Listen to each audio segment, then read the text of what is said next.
Olá, família! Sejam todos bem-vindos ao estudo diário das Escrituras. Hoje nós vamos estudar Alma, capítulo 25. No capítulo 24, o capítulo anterior aqui, nós vimos que os lamanitas que se converteram, eles enterraram suas armas de guerra. E quando os outros lamanitas que não haviam se convertido, principalmente os amonitas e os amalequitas, quando vieram lutar ali contra eles se prostraram no chão adorando a Deus, até no momento em que eram abatidos, né, que eram mortos ali. E após terem matado ali 1.005 deles, eles pararam de matar porque viu que não estava havendo resistência da parte desses seus irmãos. Então eles abandonaram suas armas de guerra e muitos deles se converteram ao Senhor.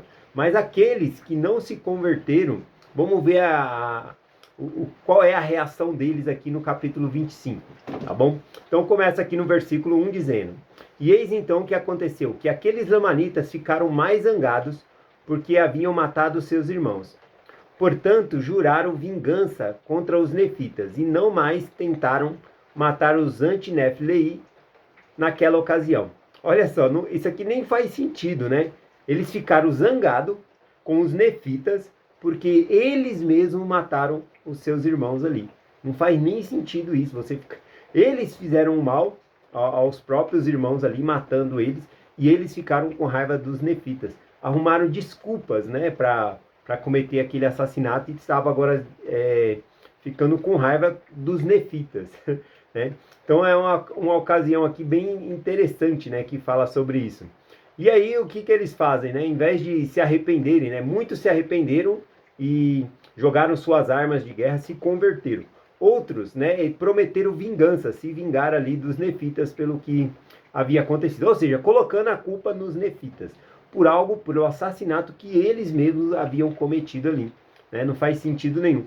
Parece que tem um desenho, né, chamado Simpson, e tem uma frase que ele fala lá: a culpa é minha, eu coloco em quem eu quiser. Né? Então aqui parece a mesma coisa. Eles mataram os próprios irmãos e agora eles estão colocando a culpa nos nefitas. E então eles vão lá guerrear os nefitas por conta disso. Versículo 2 aqui, continua aqui dizendo: mas tomaram seus exércitos e atravessaram as fronteiras da terra de Zanaela e atacaram o povo que estava na terra de Amonia e destruíram-no.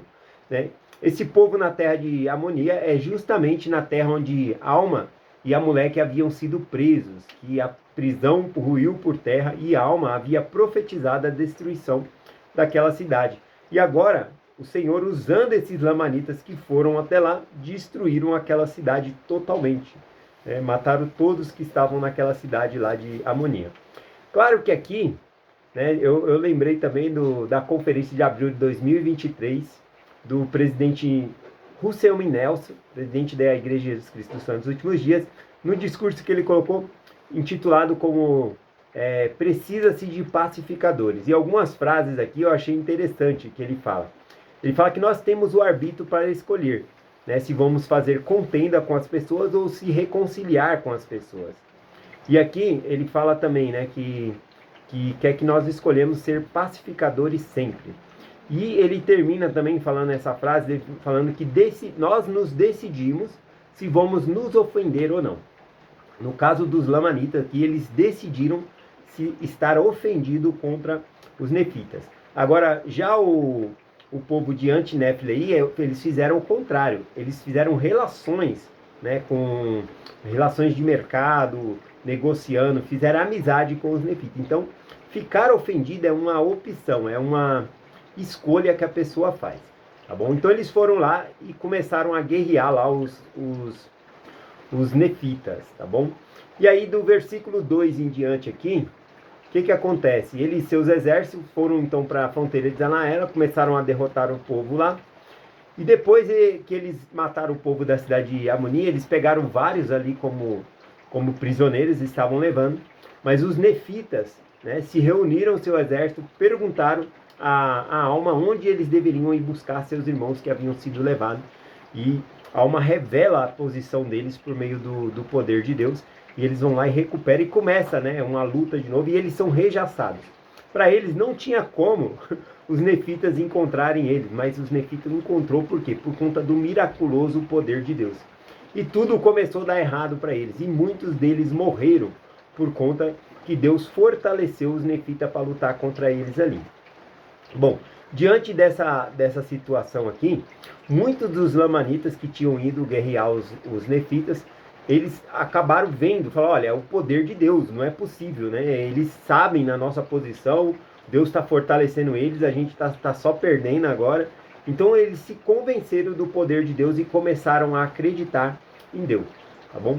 E por causa que eles começaram a acreditar, eles começaram então, principalmente os amonitas, eles começaram a usurpar o poder de autoridade dos lamanitas, porque eles não eram rei, mas eles decidiram matar todos aqueles que estavam crendo em Deus.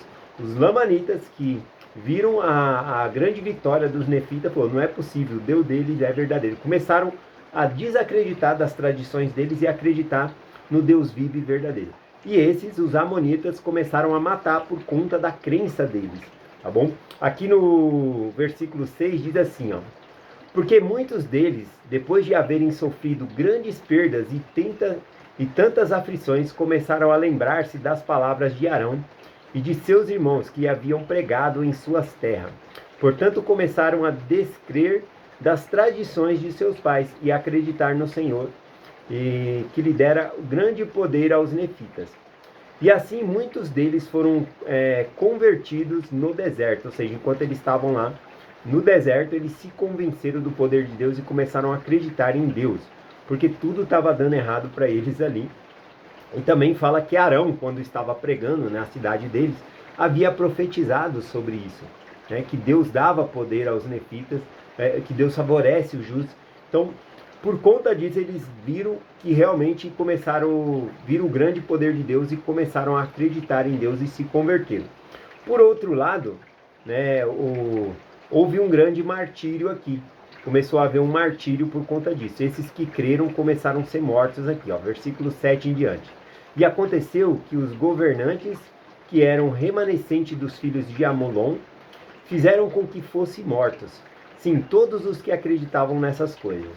Ora, esse martírio provocou a ira de muitos de seus irmãos, e começou a haver contenda no deserto. E os lamanitas começaram a perseguir os descendentes de Amulom e seus irmãos, e começaram a matá-los, e eles fugiram para o deserto do leste. E eis que até hoje são perseguidos pelos lamanitas, cumprindo assim as palavras de Abinadi a respeito dos descendentes dos sacerdotes que haviam feito morrer pelo fogo. Porque ele dissera que os que fizerdes será símbolo das coisas que virão a acontecer. E Abinadi foi o primeiro a sofrer a morte pelo fogo, por causa da crença em Deus. Ora, isso foi o que quis dizer, que muitos sofreriam morte pelo fogo, assim como ele sofrera. E ele dissera aos sacerdotes do Noé, né, que os seus descendentes fariam com que muitos sofressem a morte do mesmo modo que ele. Então aqui a gente vê o cumprimento da profecia de Abinadi e também houve contenda entre eles, porque a partir do momento que os amonitas, né, começaram a matar aqueles que creram em Deus, e eram os mesmos lamanitas, aí os lamanitas se revoltaram contra eles, começaram a matá-los, queimados, e eles começaram a fugir. Então a Mormon conta que até hoje eles vivem fugido ali dos lamanitas por conta disso, né, cumprindo assim a palavra de Abinadi. O versículo 13, né, continua dizendo assim: e aconteceu que quando os lamanitas viram que não conseguiam sobrepujar os nefitas, voltaram para a sua própria terra, e muitos deles foram morar na terra de Ismael e na terra de Nefe, unindo-se ao povo de Deus, que era um povo do anti-Nefleim. E eles também enterraram suas armas de guerra, segundo o que havia feito a seus irmãos, e começaram a ser um povo justo, e trilharam os caminhos do Senhor, e procuraram guardar os mandamentos e os seus estatutos. Olha só que interessante. Esses que se converteram, que não foram mortos, eles voltaram e se uniram ao povo de Anti-Nefleim, né? Também enterraram suas armas de guerra, não quiseram abandonar essa vida sanguinária e se converter ao Senhor. E aí aqui do versículo 15 em diante, vai até o 17 aqui, fala da vivência deles do Evangelho, que eles começaram a viver o Evangelho. Vamos lá. Sim, guardavam a lei de Moisés, pois era necessário que ainda guardassem a lei de Moisés, porque não estava toda cumprida. Mas não obstante a lei de Moisés, aguardavam ansiosamente a vinda de Cristo, e considerando a lei mosaica um símbolo de sua vinda, e acreditando que deveriam praticar aquelas cerimônias exteriores até o tempo em que lhe fosse revelado. Ora, eles não acreditavam que a salvação lhe viesse pela lei de Moisés. A lei de Moisés, porém, serviu para fortalecer-lhes a fé em Cristo. E assim, por meio da fé, mantinham a esperança e salvação eterna, confiando no espírito de profecia que falava dessas coisas futuras. Olha que interessante, né? Eles guardavam a lei de Moisés, porque era o mandamento, mas eles sabiam que não eram salvos pela lei de Moisés. Eles sabiam que a lei de Moisés era um símbolo da vinda de Cristo, que tudo ia se cumprir em Cristo. E depois que Cristo viesse e cumprisse toda a lei, não ia ser mais necessário cumprir aqueles ritos de ordenanças de queimar holocaustos, sacrifício de animais, porque o próprio Cristo, sendo sacrificado por nós, seria um sacrifício eterno, que duraria eternamente, então não necessitaria mais de sacrifício de animais. Até mesmo fazendo o sacrifício de animais antigamente, ele já está mostrando aqui que eles criam em Cristo. Então, aquilo era apenas um símbolo do sangue de Cristo que iria ser derramado. Então, a salvação no Velho Testamento era pela graça, como no Novo, como até hoje. Então, é pela graça e pelo poder expiatório de Jesus Cristo. Embora eles matassem animais, representando, derramando sangue para perdão do pecado dele, tudo aquilo simbolizava Jesus Cristo. Tanto no Velho Testamento, como no Novo, como agora, a salvação sempre foi por Jesus Cristo. Eu gosto muito de Colossenses capítulo 2, versículo 17, que diz assim: que são sombra das coisas futuras, mas o corpo é de Cristo. Repara que ele fala que é sombra das coisas futuras. Aqueles símbolos, aquelas coisas que aconteciam eram sombras das coisas futuras. E o corpo é Cristo. Vamos supor que nós estamos aqui e está vindo alguém por trás de nós. E a gente consegue ver a sombra dessa pessoa passando, né? Se o sol estiver nas nossas costas, a sombra da pessoa vai chegar antes da pessoa na nossa frente. Então, pela sombra, dá para você ver muita coisa. Você consegue identificar o corpo, se é um corpo de uma mulher, se é um corpo masculino, né? Você consegue identificar se tem braço, você consegue identificar que é um corpo humano. Mas uma sombra tem muita coisa que você não consegue ver. Você não consegue ver a cor do cabelo, você não consegue ver a cor da unha, né? Você não consegue ver a expressão do rosto. Então, tudo que aconteceu antes era sombra. Sombra do que viria. Cristo é o verdadeiro sacrifício, tá bom? Então, Cristo, essas coisas para nós já não é sombra.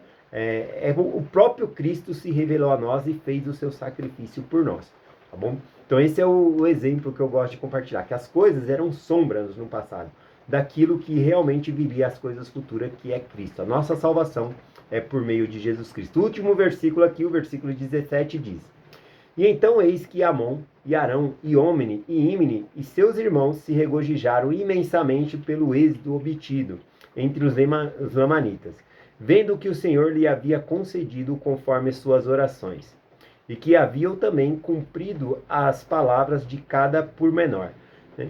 Aqui fala da profecia, né, que os lamanitas chegariam a conhecer o Senhor, e que eles ficaram tão alegres, Amon, Omni, Imni, todos os missionários que pregaram ficaram tão felizes, porque muitos deles se converteram. Veja que até aqueles a quem eles não pregaram, também foram convertidos por conta do exemplo daqueles que viveram os mandamentos. O povo de Antinefilei, vivendo os mandamentos, haviam enterrado suas armas de guerra, serviu de exemplo para muitos outros serem batizados. Então, olha só, né, o exemplo trazendo pessoas para o Evangelho. E amanhã nós vamos estudar o capítulo 24. Não, nós estamos no 25 aqui. Amanhã nós vamos estudar o capítulo 26, que vai falar sobre a grande alegria que eles estão sentindo. Inclusive Amon, né, vai falar da grande alegria que ele sentiu de compartilhar o Evangelho, o grande motivo que ele tem de estar feliz, de regozijar-se, tá bom? Então é essa mensagem que eu compartilho com vocês hoje, em nome de Jesus Cristo. Amém. Até amanhã.